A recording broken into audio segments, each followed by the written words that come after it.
U.S. President Donald Trump is expected to recognize Jerusalem as Israel's capital on Wednesday, fulfilling a campaign promise but likely scuttling any possibility of brokering a peace deal between Israel and the Palestinians.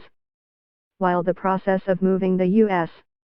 embassy from Tel Aviv to Jerusalem is expected to take years, and even though U.S.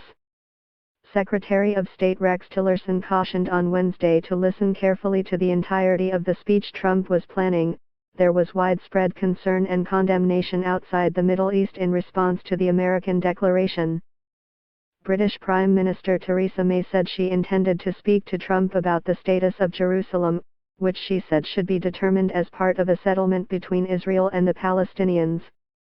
May said the ancient city should ultimately be shared between Israel and a future Palestinian state. She said there should be a sovereign and viable Palestinian state as part of a two-state solution.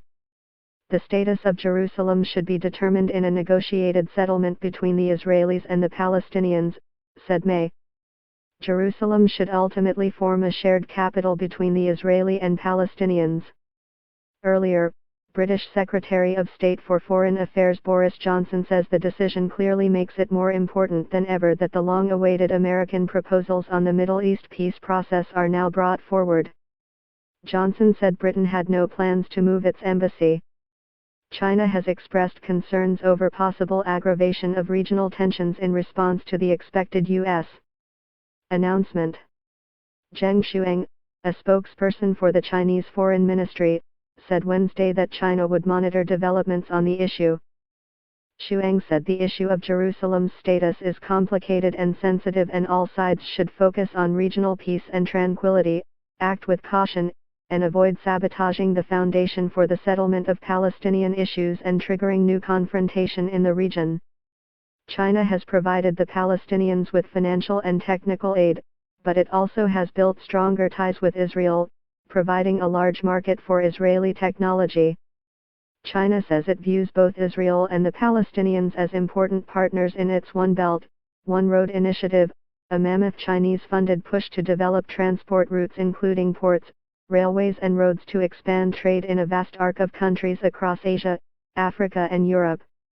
Germany's foreign minister is warning that any U.S. move to recognize Jerusalem as the capital would be dangerous and could deepen the Middle East conflict.